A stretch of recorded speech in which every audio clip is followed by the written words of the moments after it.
Hello mga idol, hello mga kasukal ni Papa. Naaday ta karon sa dusita ni mga idol kay dire nag-breakfast si Secretary Benz Dizon kay ning adto siya og Davao og sa Jinsan kay nang katong nahitabo gahapon nga linog perting Kusuga mga idol. So padulong ta karon sa Bukana Bridge mga idol katong naay nagamay nga daot mga idol ihang tan-awon nya kita kay murang daw tag medya isa kilo tanan magpainit pud ta kadali mga idol kay sigara tag inling aning aircon mga idol mo nang magpa-init sa ta kadali mga idol. Mo picture po ta dre mga idol, mag-video ta, magbaktas ta padulong sa katong nadaot mga idol kay tuaman sa pikas secretary nag inspection. So dire po ta skilled mga idol mo tan. Okay mo medya mo gud ta isa kilo day mga idol.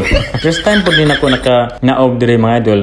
Dire progutaman kay medyo hangat-hangat na mo baba ta. Mo ni ang part nga naguba mga idol sa tulay. Kung kita ang mutan-aw mga idol nga murag engineer mga idol aw makulbaan jud gamay mga idol, pero ang engineer ang mutan-aw mga idol dili kay ni kulba kay kabalo man sila sa structure mga idol. Safe ra pud siya karon agian mga idol kay dili man jud siya major nga crack mga idol. Normal jud siya mga idol, okay ra kay sa agian, safe lang jud siya mga idol. God bless.